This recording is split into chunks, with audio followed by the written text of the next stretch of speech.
On October 30th, 1961, humanity did something pretty crazy. We detonated a weapon so powerful it literally broke the sky. They called it the Tsar Bomba, the king of bombs. But you know what? The story of how it was built and why? Well, that's even more terrifying than the explosion itself. And it all boils down to one single, unbelievable number. Okay, here's that number.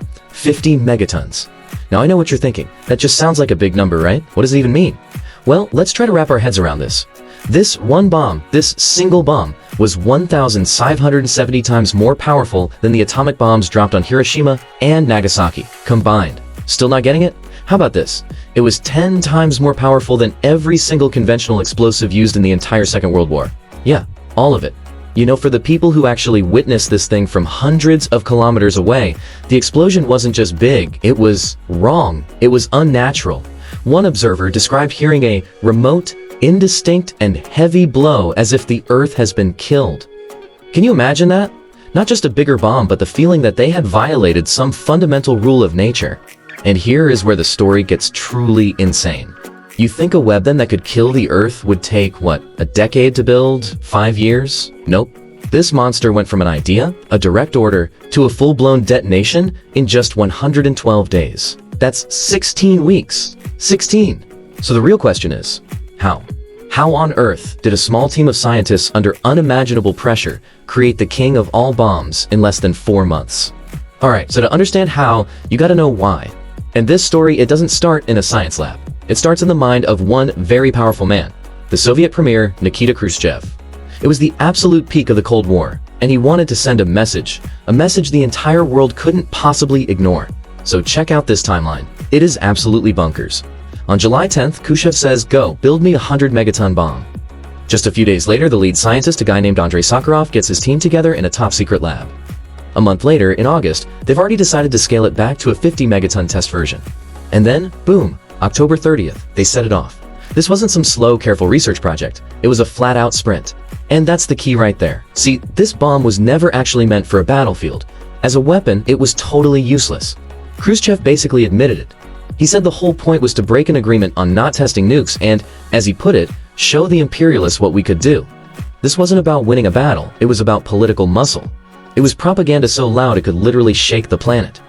Okay, so how in the world do you actually build something this powerful? The deep physics is, rocket science. But the basic idea? It's actually a lot like setting up a chain of dominoes. Except, each domino is a nuclear explosion. The Tsar Bomba was what's called a 3-stage thermonuclear bomb. So let's break that down. Stage 1 is just a regular atomic bomb. Think of it as the matchstick. Its job is to trigger stage 2. The energy from that first blast slams into the second stage of fusion core and squeezes it so hard that it explodes with way more power. But it doesn't stop there. The energy from that explosion is then used to light the fuse on the third and final stage. And that's where the real world-breaking power comes from. It's literally a bomb that uses a bomb to set off an even bigger bomb. Now this is where the scientists faced a massive choice, a really critical one. To get that 100 megatons Khrushchev wanted, that huge third stage needed to be wrapped in uranium. This would basically catch all the energy and double the bomb's power. But, and this is a huge but, it would also create an absolutely catastrophic amount of radioactive fallout. We're talking about increasing the entire world's fallout by 25% from one bomb. The scientists looked at that and just said, no way. So they made a game-changing decision. They swapped the uranium for lead. Now this cut the power in half, but it also slashed the deadly fallout by 97%, making it, ironically, the cleanest nuke ever tested. So, they built the monster. But now they had a new problem. How do you drop this thing and get away with your life? This wasn't just a science experiment anymore. For the flight crew, this was going to be a test of pure nerve.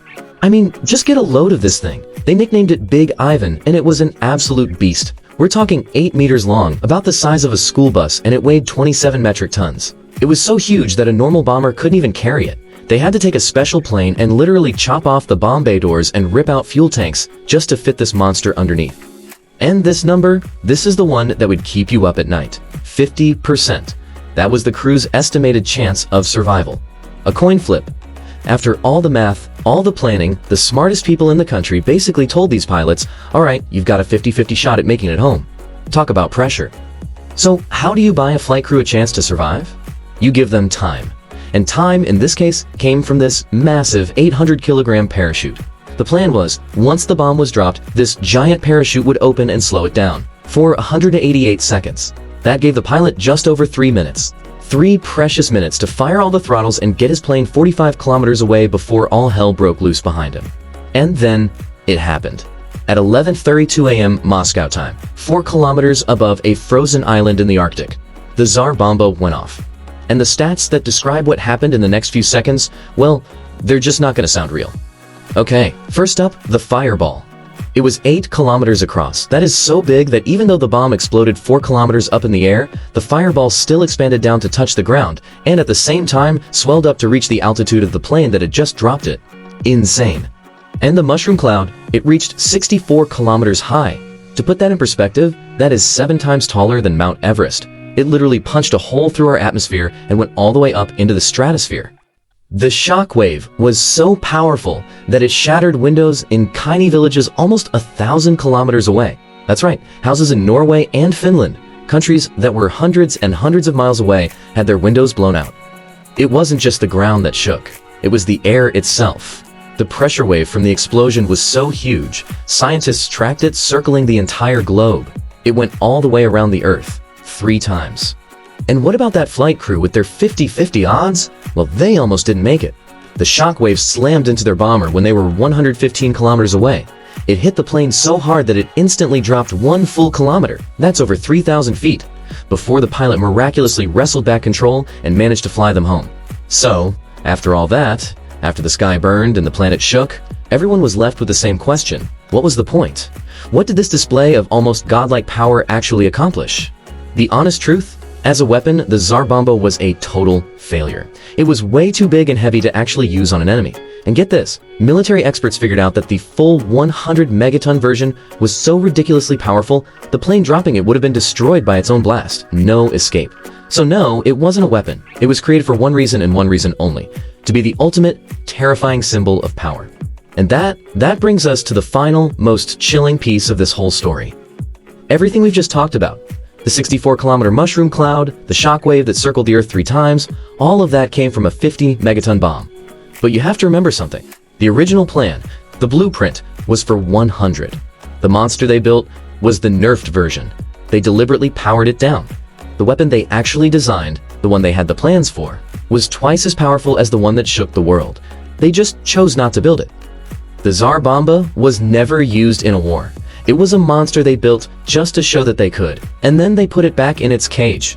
But its story leaves us with a pretty heavy question, right? What does it say about us that we can build something with the power to kill the Earth, and what does it say that sometimes the most important thing we can do is choose not to use it?